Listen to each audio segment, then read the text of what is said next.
The hunger clawing at her stomach was nothing compared to the fear that gripped Harriet Palmer's heart as rough hands seized her wrists. The loaf of bread she'd snatched tumbling to the dusty ground of Willits, California's Main Street. It was 1878, a hard year that had seen drought parch the hills surrounding the small logging town nestled in the valleys of Mendocino County. Her brothers would go hungry again tonight. That thought hurt worse than the shopkeeper's furious grip or the public shame burning her cheeks. Thief. "I've caught you red-handed this time," Mr. Donovan, the baker, shouted, his face ruddy with anger. "Sheriff's gonna hear about this. That'll teach you and those good-for-nothing brothers of yours." Harriet didn't struggle. At 22, she'd learned that fighting only made things worse. 3 years of raising her younger brothers William, just 16, George, 14, and little Thomas. Only 10 had taught her hard lessons about survival since their parents had succumbed to influenza.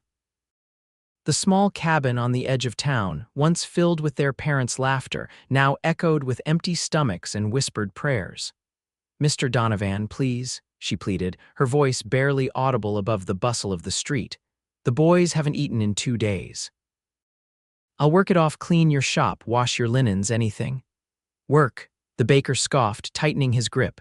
3 loaves gone this week alone. Your kind don't work, you just take what ain't yours." Crowd had begun to gather, as they always did in small towns when misfortune struck. Harriet felt the weight of their stares, some pitying, others righteous in their judgment.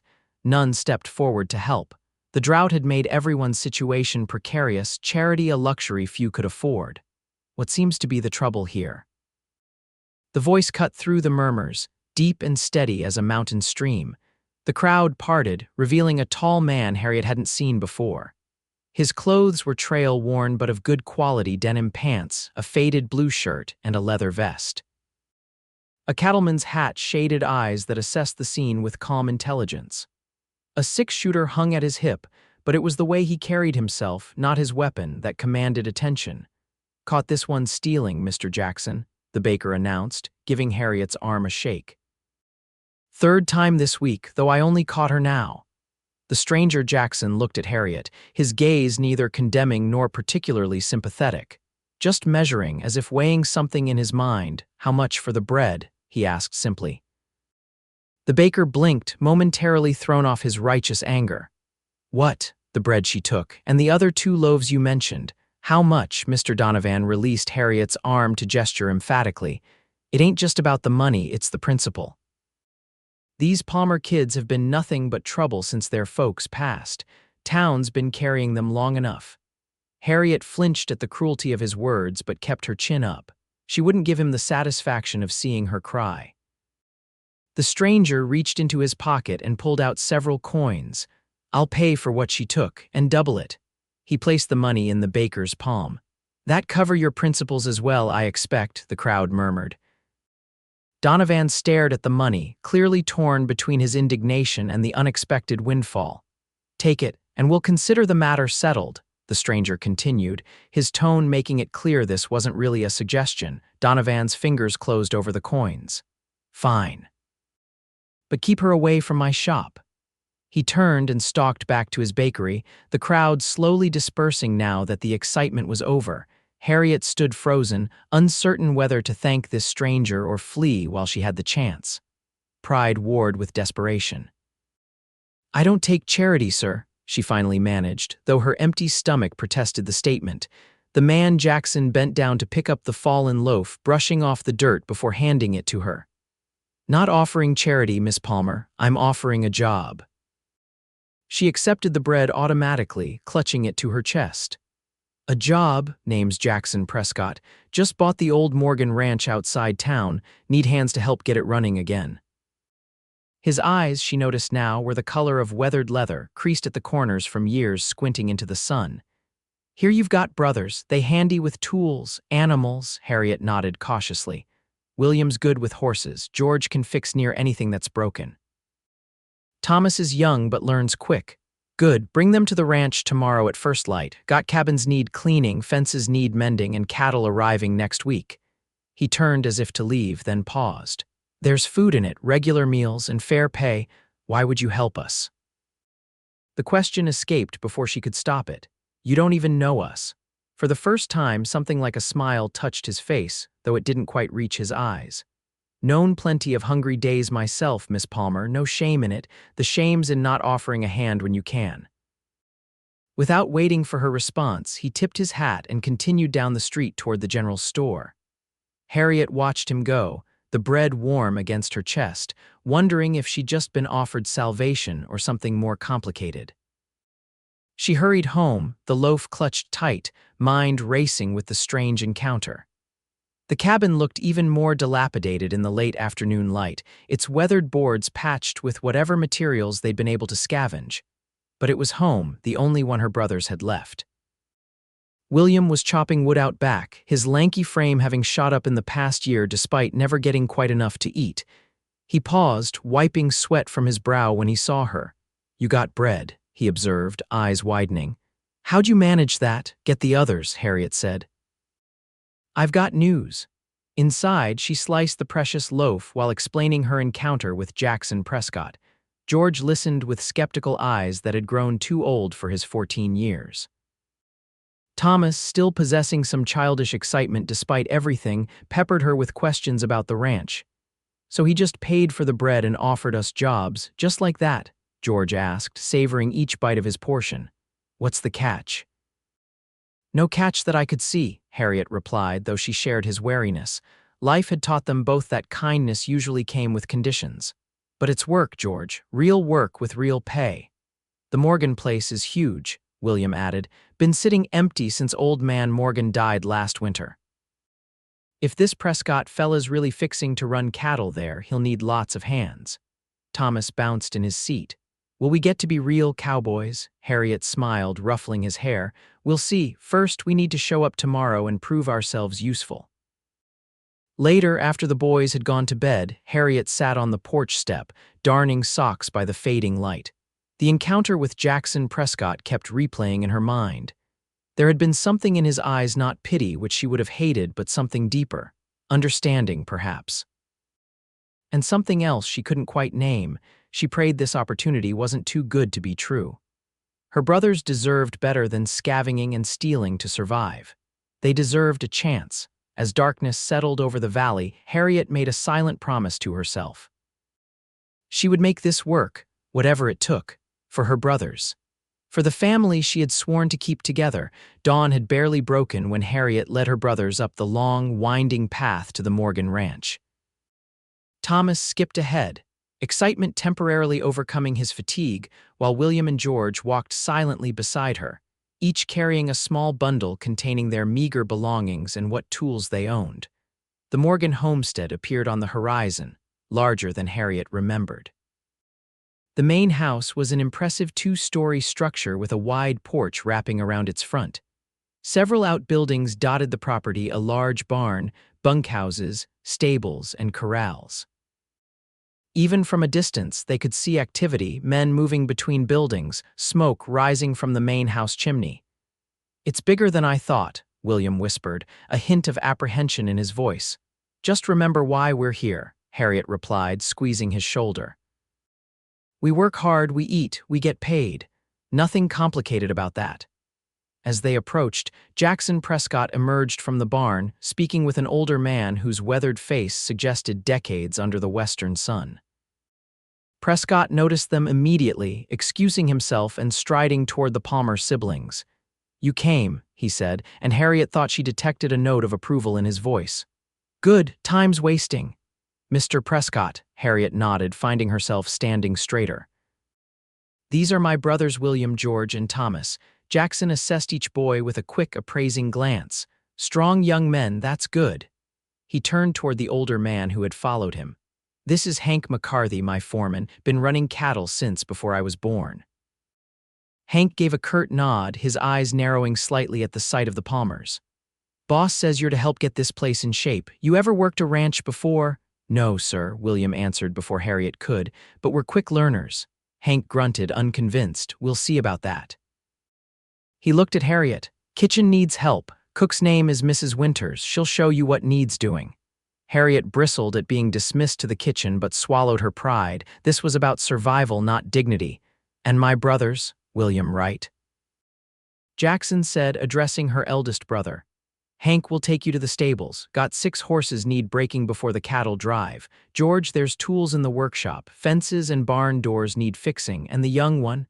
Thomas, Harriet supplied. Thomas, Jackson continued. We've got chickens arriving this afternoon. Need a coop built and ready. Think you can help with that? Thomas's eyes widened. Yes, sir. I helped Pa build our chicken coop before he got sick. Something flickered across Jackson's face, a shadow of recognition, perhaps, or memory. Good.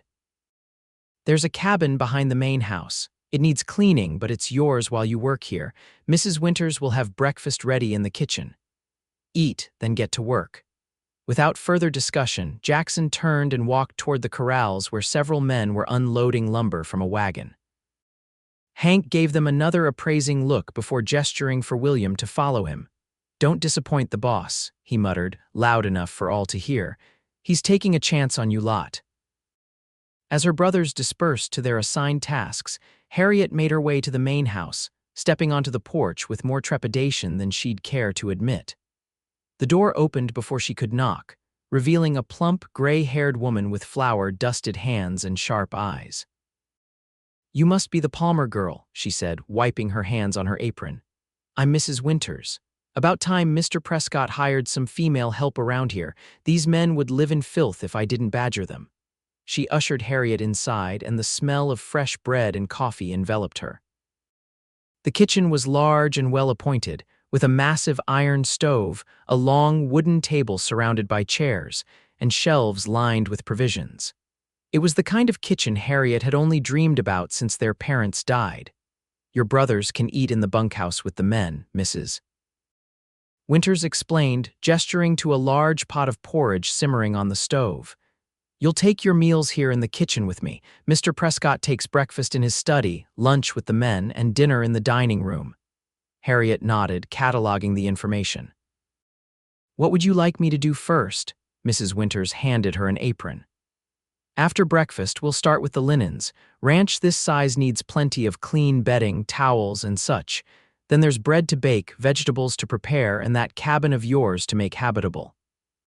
She paused, studying Harriet's face. Mr. Prescott says you've been caring for your brothers alone since our parents died 3 years ago, yes, madam. The older woman's expression softened slightly. Hard road for a young woman. My Henry died 10 years back. Know something about making do. She turned back to the stove, adding gruffly, porridge is ready. Best eat before it gets cold. Harriet hadn't had a breakfast she hadn't prepared herself in years. The simple porridge, sweetened with molasses and accompanied by thick slices of bread with butter, tasted like a feast. She ate quickly, eager to prove her worth. The morning passed in a blur of tasks. Mrs. Winters was demanding but fair, showing Harriet the proper way to do things without berating her for what she didn't know. By midday, they'd washed and hung linens, prepared bread dough to rise, and started a massive stew for the evening meal. Through the kitchen window, Harriet caught glimpses of her brothers. William in the corral with a spirited chestnut mare, George mending a broken wagon wheel, Thomas carefully constructing a chicken coop under the watchful eye of an older ranch hand. They looked focused, purposeful, and for the first time in months, not hungry. As Harriet helped serve the midday meal to the ranch hands, she spotted Jackson Prescott sitting with his men, listening more than speaking, but clearly respected by all. Their eyes met briefly across the yard, and he gave her a small nod before returning to his conversation. That evening, after a long day's work, the Palmer siblings gathered in their cabin. It was simple but solid, with 2 rooms, a small stove, and actual beds with straw mattresses, luxury compared to the drafty shack they'd left behind. Mrs. Winters had provided them with clean linens, basic cookware, and enough food for breakfast. I broke 2 horses today, William announced, a note of pride in his voice that Harriet hadn't heard in too long. Mr. McCarthy says I've got a good hand with them. And I fixed 3 fence sections and a gate, George added. The tools here are better than anything we've had. Thomas yawned, curling up on his new bed. Mrs. Winters gave me extra biscuits for working hard on the chicken coop, said I was a good boy. Harriet smiled, smoothing back his hair. You are a good boy. You all worked hard today. I'm proud of you. As her brothers drifted off to sleep, Harriet stepped outside, breathing in the cool night air. Stars glittered overhead, more visible here away from town. The main house glowed with lamplight, and in an upstairs window she could see a silhouette Jackson Prescott, she assumed, still working despite the late hour. What kind of man was he, this stranger who had stepped in when no one else would? Who paid double for stolen bread and offered jobs to a family most in town had written off. There was a story there, she was certain. People didn't develop that kind of understanding without having known hardship themselves. Tomorrow, she resolved, she would learn more about the mysterious Mr. Prescott. For now, though, she allowed herself a moment of cautious hope. For the first time in 3 years, her brothers had gone to bed with full stomachs and purpose in their hearts. It was more than she'd dared hope for when she'd stolen that loaf of bread. The days fell into a rhythm at the Morgan Ranch, now Prescott land. Harriet rose before dawn each morning to help Mrs. Winters prepare breakfast for the ranch hands. Her brothers would stumble in, sleepy-eyed but eager, wolfing down their food before hurrying to their tasks. William had proven himself skilled with horses, earning grudging respect from Hank McCarthy. George's clever hands fixed everything from broken tools to leaky roofs. Even Thomas had found his place, caring for the chickens and helping wherever small hands were needed. 2 weeks passed, and the ranch transformed around them. Fresh paint brightened the main house and outbuildings. Repaired fences enclosed the property. New cattle filled the pastures, their lowing a constant background music.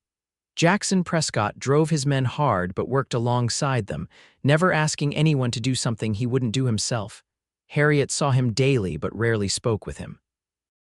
He took his breakfast in his study each morning, and she would bring his tray coffee, eggs, biscuits, whatever Mrs. Winters had prepared.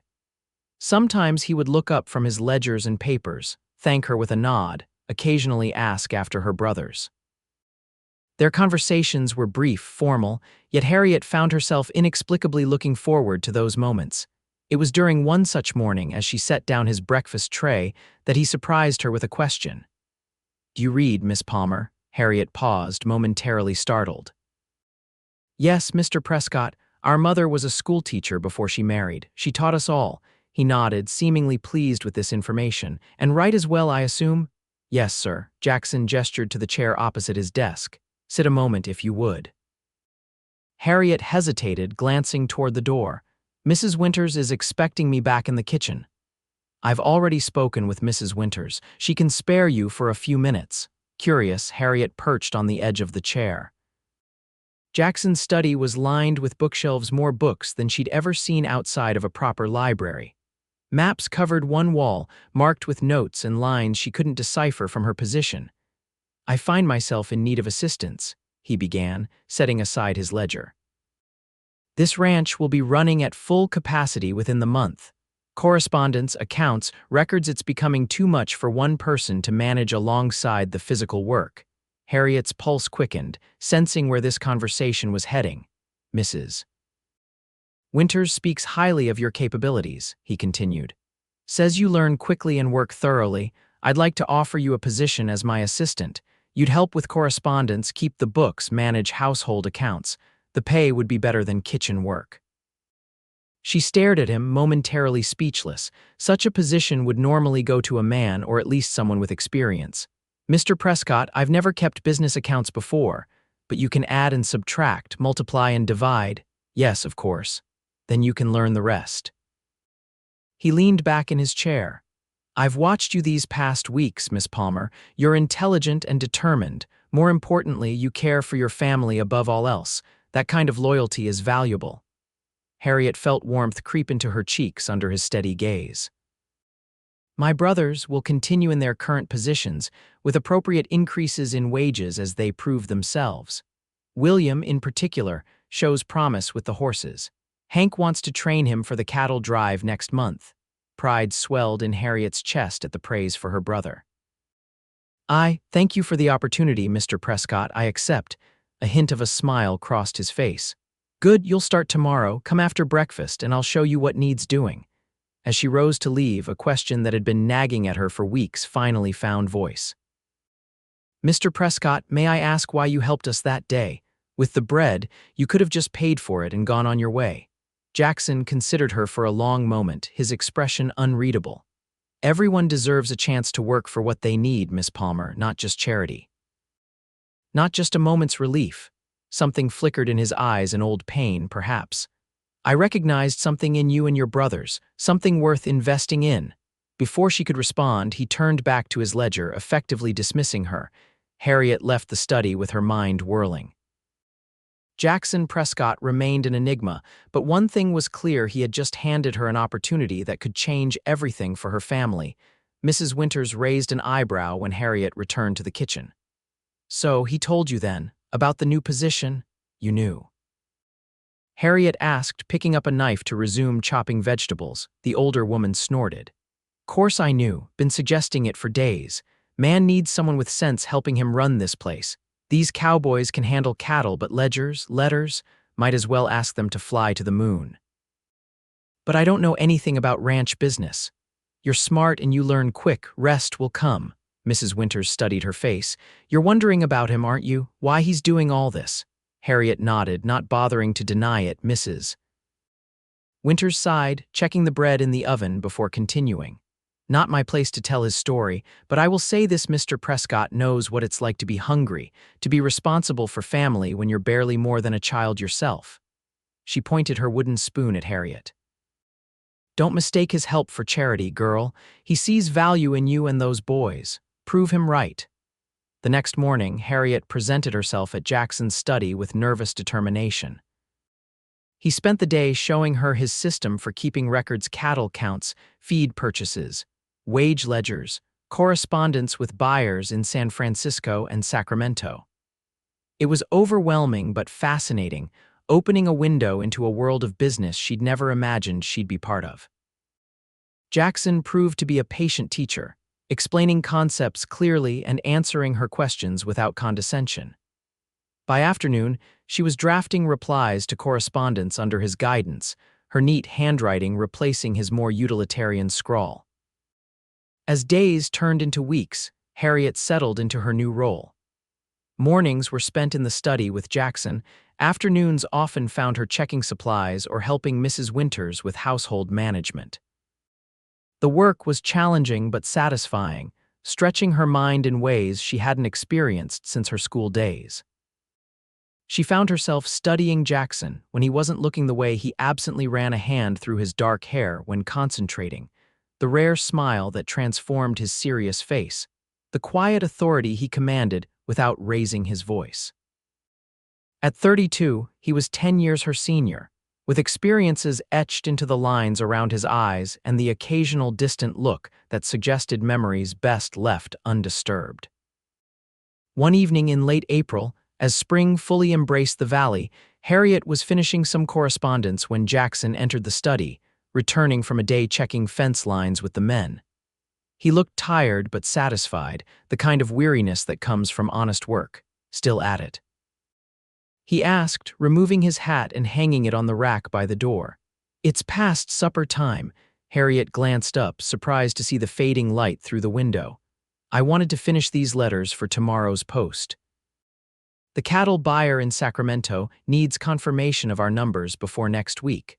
Jackson nodded, moving to pour himself a small measure of whiskey from the decanter on the sideboard. Your brothers were asking after you, said you've been working late 3 nights this week. There's much to do before the drive, she replied, feeling a flutter of pleasure that he'd noticed her extra efforts. Indeed, but not at the expense of rest. He hesitated, then asked, join me for a moment. He gestured to the chairs before the small fireplace in the corner of the study. Harriet carefully blotted the letter she'd been writing and set it aside to dry before joining him. Jackson offered her a glass of sherry, which she accepted with slight surprise. They'd never shared a drink before, their relationship remaining strictly professional despite the increasing ease between them. To successful preparations, he said, raising his glass slightly. To the drive, she returned, taking a small sip. The sherry was sweet and warming. For a moment they sat in comfortable silence, the crackling fire and ticking clock the only sounds. Jackson seemed to be gathering his thoughts. Your brother William has impressed Hank, he he finally said. Wants him to ride point with the more experienced men on the drive. Harriet couldn't suppress her smile. He'll be thrilled. He's been hoping to prove himself. It's 3 weeks on the trail to the railhead. Hard work, long days. Jackson studied the amber liquid in his glass. George is young but handy with the chuck wagon. Hank thinks he could help Cookie during the drive. Harriet's smile faded slightly. Both of them, on the drive, Jackson nodded. They've earned the opportunity and the extra pay that comes with it. He looked up, meeting her eyes. Thomas would stay here, of course, too young for the trail. Mrs. Winters would look after him. And me? Harriet asked, suddenly uncertain of her place in these plans. Will I remain here as well? Jackson seemed to hesitate, an unusual occurrence for a man typically so decisive. Actually, I had hoped you might consider coming along. We'll need someone to keep records, handle any unexpected business. The trail boss usually manages it, but with you there. He trailed off, then added more firmly, it would be unusual, having a woman along who isn't a cook but not unheard of. You'd have your own tent, of course, and privacy. Harriet stared at him, processing this unexpected proposition. Women rarely accompanied cattle drives unless they were wives of the trail boss or cooks. What Jackson was suggesting would raise eyebrows, perhaps even spark gossip. Yet the thought of remaining behind while her brothers experienced this adventure chafed at her. And there was something else, something she wasn't quite ready to acknowledge about wanting to remain near Jackson Prescott. I'd like that, she found herself saying, to go on the drive. Something like relief crossed his features before he masked it with a nod. Good, we leave in 2 weeks, plenty of time to prepare. As April turned to May, preparations for the cattle drive consumed everyone at the ranch. 2,000 head of cattle needed to be gathered, counted, and readied for the journey to the railhead at Winnemucca, Nevada. Supplies were purchased, wagons prepared, routes planned. Harriet threw herself into the work, helping Jackson organize everything from food supplies to spare horseshoes.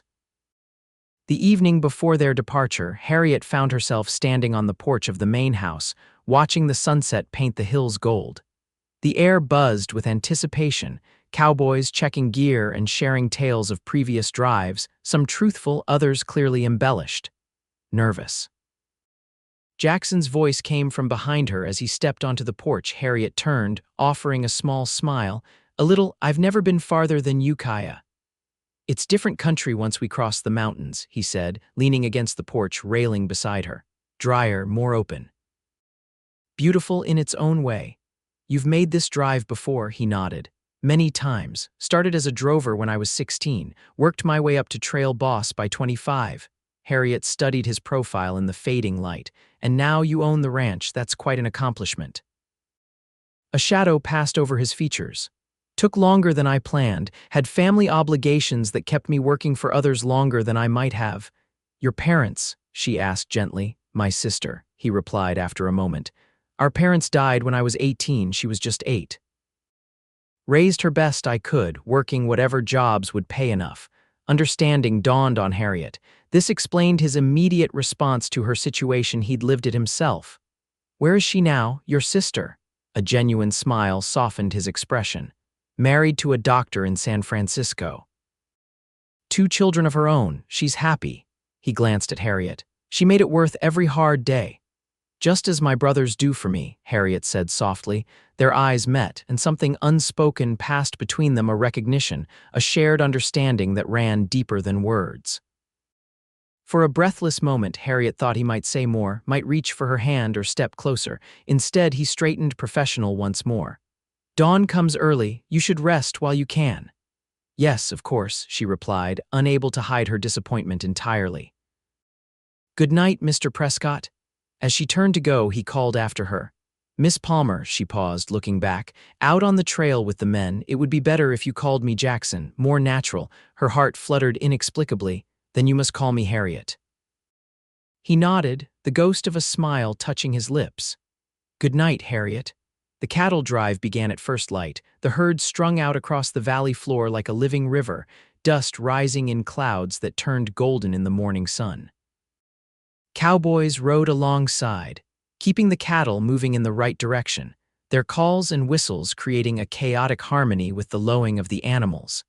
Harriet rode near the chuck wagon, alternating between helping George and the cook prepare meals and keeping records of the drive's progress. William rode proudly with the more experienced hands, quickly proving his worth with the cattle. Jackson moved throughout the outfit, checking on different sections of the herd, consulting with Hank about the route, occasionally riding back to exchange a few words with Harriet about their progress. The first few days passed in a blur of exhaustion and exhilaration. Harriet's body ached from hours in the saddle, but she refused to complain. The cowboys, initially skeptical of a woman joining the drive, gradually accepted her presence as she worked as hard as any of them, never asking for special treatment. On the fourth night, as they camped near a small stream in the foothills, Harriet sat by the fire after supper, recording the day's events in the logbook. Most of the men had already turned in, exhausted from the long day. Jackson appeared from the darkness, carrying 2 cups of coffee. He offered one to Harriet before settling beside her. "How are you holding up?" he asked, his voice low to avoid disturbing the sleeping cowboys nearby. "Better than I expected," she admitted, accepting the coffee gratefully, "though I may never walk normally again."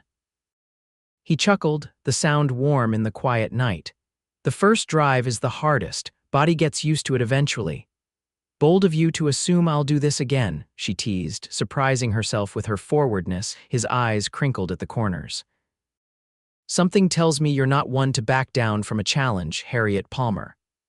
The way he said her name, with a hint of admiration, sent warmth through her that had nothing to do with the coffee or fire. They sat in companionable silence for a while, the crackling flames and distant lowing of settling cattle the only sounds. "Your brothers are doing well," Jackson finally said. "William has a natural way with the cattle, and George Cookie says he's never had such a helpful assistant." Pride swelled in Harriet's chest. They needed this chance to prove themselves, to feel useful. "As did you." She looked up, meeting his gaze. "Yes," she admitted softly, "as did I." Jackson seemed about to say more when Hank approached, needing to discuss the next day's route. With a nod to Harriet, Jackson rose and followed his foreman, leaving her with the lingering warmth of his presence and questions about what might have been said. The drive continued through increasingly rugged terrain as they made their way toward the Nevada border. Each day brought new challenges: steep ravines, unexpected rainfall that turned trails to mud, a skittish herd prone to startling at shadows. Through it all, Harriet watched Jackson lead with steady confidence, earning her admiration alongside that of his men. Their conversations, snatched in quiet moments at the end of long days, grew more personal. Jackson spoke of his years working cattle drives across the West, his dream of owning his own ranch, his devotion to his sister. Harriet shared stories of her parents, her determination to keep her family together after their deaths, her secret love of books and learning. 10 days into the drive, disaster struck. A sudden thunderstorm in the late afternoon spooked the cattle, triggering a stampede that sent the herd charging down a narrow canyon. The cowboys raced to contain the panic, trying to turn the leaders and slow the momentum. Harriet, who had been riding near the chuck wagon, heard the commotion and galloped toward the canyon, fear clutching her heart when she realized William was among the riders trying to control the stampede. From her vantage point on a ridge, she watched in horror as Jackson and several cowboys, including William, disappeared into the dust cloud at the front of the herd. For agonizing minutes, all she could see was churning dust and hear the thunder of hooves. Then gradually, the sound diminished as the cowboys managed to turn the herd in a wide circle, slowing their panic until they finally stopped, heaving and lowing in a small valley. Harriet urged her horse down the slope, searching desperately for William and Jackson among the cowboys regrouping with the cattle. She spotted William first, his shirt torn but otherwise unhurt. Relief flooded her, only to be replaced by renewed fear when she couldn't find Jackson. "Where's Mr. Prescott?" she demanded, reaching William's side. Her brother's face was grim. "His horse stumbled near the front. Last I saw, he was down among the cattle." Harriet's blood ran cold. Being thrown during a stampede was often fatal. Without a word, she turned her horse and galloped toward where the cowboys were gathering, scanning the ground for any sign of Jackson. She found him half a mile back, propped against a boulder, his face pale beneath the trail dust. Hank knelt beside him, examining what appeared to be a badly injured leg. "Jackson," she dismounted before her horse fully stopped, rushing to his side, his eyes, clouded with pain, cleared slightly at the sight of her. "Harriet, the herd contained," she assured him, kneeling opposite Hank. "How bad is it?" "Legs broken," Hank answered grimly. "Ribs too, I reckon. He needs a doctor." Jackson grimaced. "Nearest town's 2 days' ride." "Willow Creek's just over that ridge," one of the cowboys offered. "Small place, but they might have someone who can help." Decisions were made quickly. The main herd would continue with Hank in charge, while Jackson was taken to Willow Creek in the chuck wagon. Harriet insisted on accompanying him, both to continue keeping the drive's records and to ensure he received proper care. George would continue with the outfit, helping Cookie manage without the wagon until they could rejoin the drive. The journey to Willow Creek was agonizing. Every bump in the trail drew a muffled groan from Jackson, though he tried to hide his pain. Harriet sat beside him in the wagon bed, supporting his head in her lap, offering water and whiskey to dull the pain. By the time they reached the small settlement, little more than a trading post, saloon, and cluster of cabins, Jackson was feverish, his breathing shallow. Willow Creek had no doctor, but the trading post owner's wife, Mrs. Larson, had experience setting bones. She directed the cowboys to bring Jackson into their back room, shooing everyone out except Harriet, who refused to leave. "Hold him steady, girl, Mrs. Larson instructed as she prepared to set the broken leg. "This ain't going to be pleasant." Harriet positioned herself at Jackson's head, her hands on his shoulders. Their eyes met, his glazed with pain but resolute. "Whatever happens," he murmured, "the drive must continue, promise me." "It will," she assured him. "Hank knows what to do, but you'll rejoin them, you will heal." He managed a weak smile. "Stubborn woman." "Look who's talking," she countered, trying to keep her tone light despite her fear when Mrs. Larson set the bone. Jackson's body arched in agony, a hoarse cry escaping him before he lost consciousness. Harriet felt tears streaming down her face, but maintained her hold, murmuring reassurances she wasn't sure he could hear. The next 3 days passed in a blur of worry and exhaustion. Jackson's fever spiked as infection set in, leaving him delirious. Harriet barely left his side, cooling his forehead with damp cloths, coaxing water and broth between his parched lips, changing the poultices Mrs. Larson prepared for his wounds. On the 4th night, as rain pattered against the roof, Jackson's fever finally broke. Harriet, dozing in a chair beside his bed, awakened to find him watching her, his eyes clear for the first time in days. "You're still here," he whispered, his voice rough from disuse. Relief washed over her like a physical wave. "Where else would I be? The drive is continuing as planned. I've sent updates with riders passing through."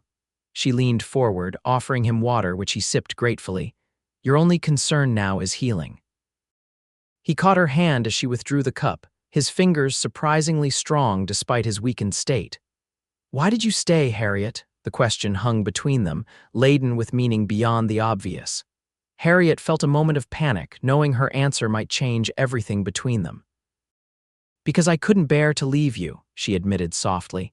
"Because I care for you, Jackson, more than as my employer, more than—" She faltered, suddenly uncertain, his fingers tightened around hers.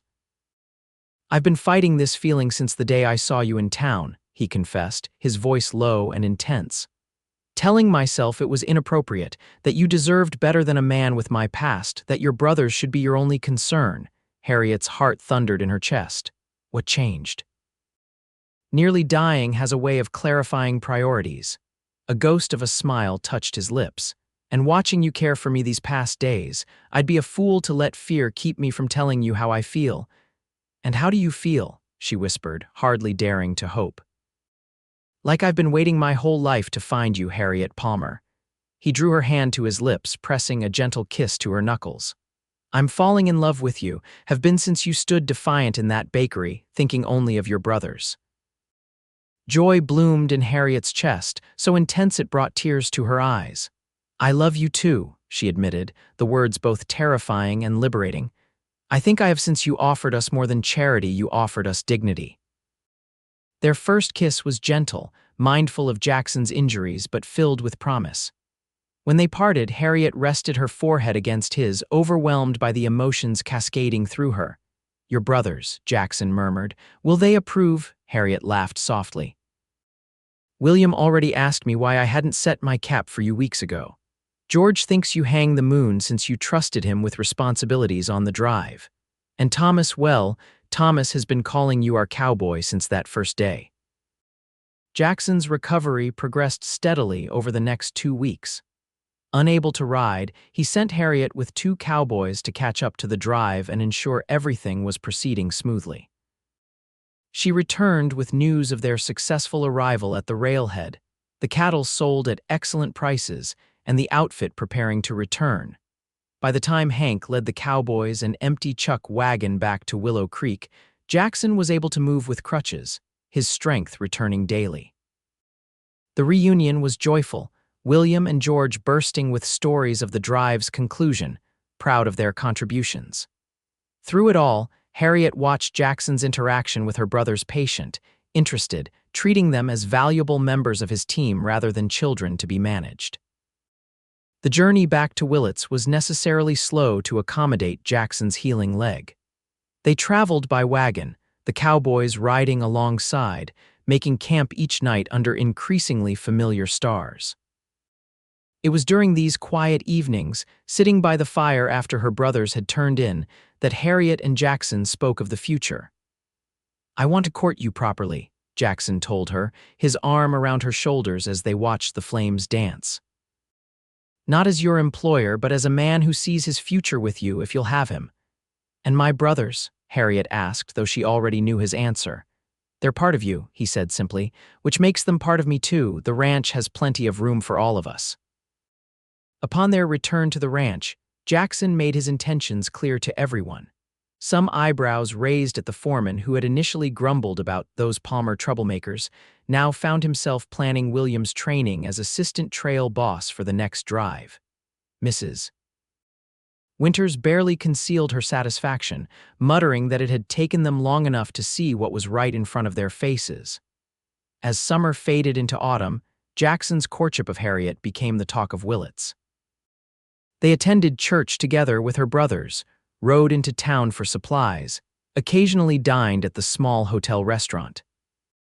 The same townsfolk who had once looked down on the struggling Palmer siblings now nodded respectfully, though Harriet never forgot who had helped them when they truly needed it and who had not. One crisp October evening, Jackson invited Harriet for a ride to a hillside overlooking the ranch.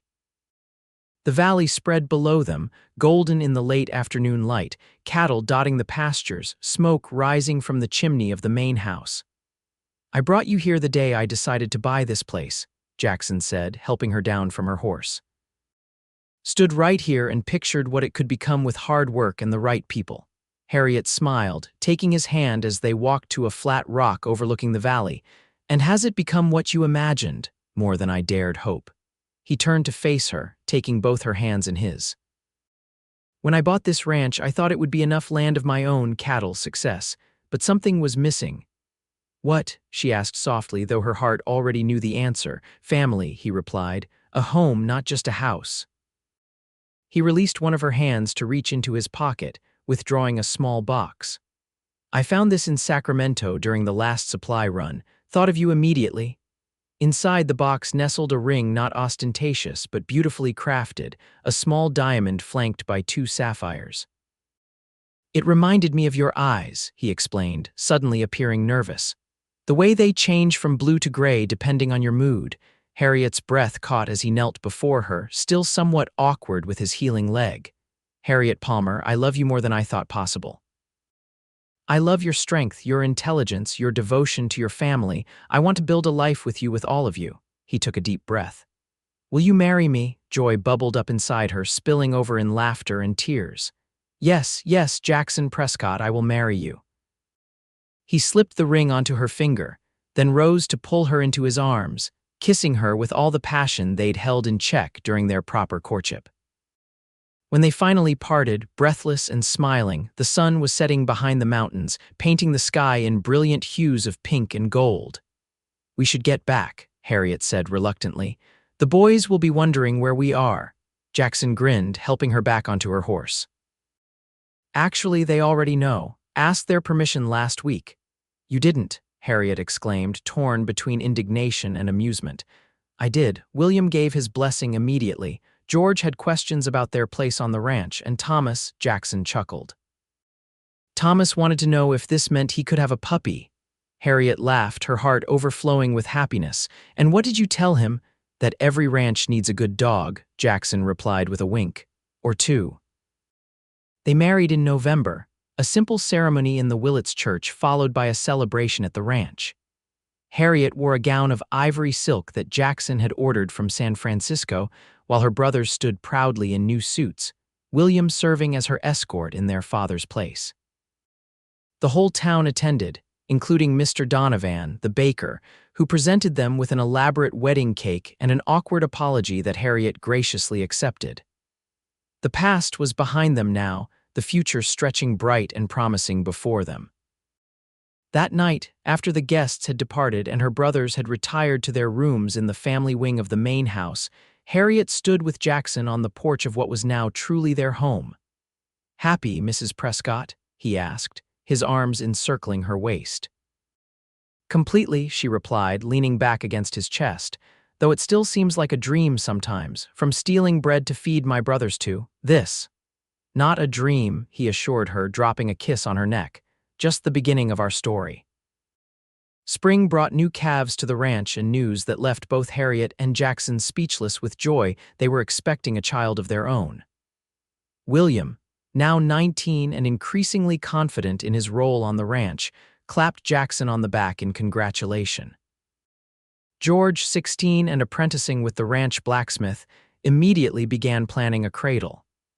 Thomas, 12 and devoted to his puppy, solemnly promised to teach the baby everything he knew about caring for animals. Their son, James Thomas Prescott, arrived on a clear September morning in 1879, healthy and strong with a lusty cry that made the midwife laugh. Jackson, who had paced outside the bedroom door throughout Harriet's labor, held his son with trembling hands and tears in his eyes. "He's perfect," he whispered, carefully returning the baby to Harriet's arms. "Just like his mother." Life settled into a new rhythm after James's birth. The ranch prospered under Jackson's management and Harriet's organizational skills. William took on more responsibilities with the cattle operation, showing a head for business that complemented his natural way with the animals. George discovered a talent for machinery, modifying equipment to improve efficiency. Thomas excelled in school, his natural curiosity and intelligence fostered by Harriet's encouragement and Jackson's quiet support. 2 years later, Harriet gave birth to a daughter, Elizabeth Sarah Prescott, completing their family. Jackson proved to be a devoted father, reading to his children each night, teaching them to ride as soon as they could sit a pony, instilling in them the values of hard work and compassion that had guided his own life. On a warm summer evening in 1885, 7 years after that fateful day in the bakery, Harriet sat on the porch swing, watching Jackson play with their children in the yard. James, nearly 6, was attempting to lasso a fence post under his father's guidance, while 3-year-old Elizabeth toddled after them, determined to join in despite her small size. William, now 26 and recently engaged to the schoolteacher's daughter, rode into the yard, returning from checking the north pasture. George, 23 and showing interest in a young woman from a neighboring ranch, was tinkering with a windmill pump he'd designed. Thomas, 19, and preparing to leave for college in San Francisco, the first Palmer to pursue higher education, sat nearby, sketching the scene before him with considerable talent. Looking at her family, the brothers she had fought to keep together, the husband who had seen their worth when others didn't, the children who would never know hunger or desperation, Harriet felt a contentment so deep it brought tears to her eyes. Jackson, noticing her expression, handed the rope to James and came to sit beside her on the swing. "What's on your mind, love?" he asked, taking her hand in his. "I was just thinking about how far we've come," she replied, leaning against his shoulder. "From that day in town when I was caught stealing bread. Best thing that ever happened to me," Jackson said, pressing a kiss to her temple. "Finding you." Harriet smiled, watching James successfully loop his rope over the fence post, his triumphant shout bringing cheers from his uncles. "You know, I never did thank Mr. Donovan for catching me that day." Jackson laughed, the sound still her favorite after all these years. "Perhaps we should send him a Christmas ham this year, with a note. 'Thank you for catching me stealing,'" Harriet suggested with a grin. It led to the greatest happiness of my life. As the sun set over their land, painting the sky in brilliant hues of orange and pink, Jackson pulled Harriet closer, both of them watching their children and the young men who had become fine, respected citizens of Willits. From desperate circumstances had come a family bound not just by blood but by choice, by love, and by the unwavering belief that everyone deserved a chance to prove their worth. In the end, it wasn't just bread that Jackson Prescott had paid double for that day in town. He had invested in people in Harriet and her brothers, in the potential he saw beneath their desperate circumstances. And that investment had yielded returns greater than any cattle drive or ranch operation ever could. A family, a legacy, and a love story that would be told in Willits for generations to come.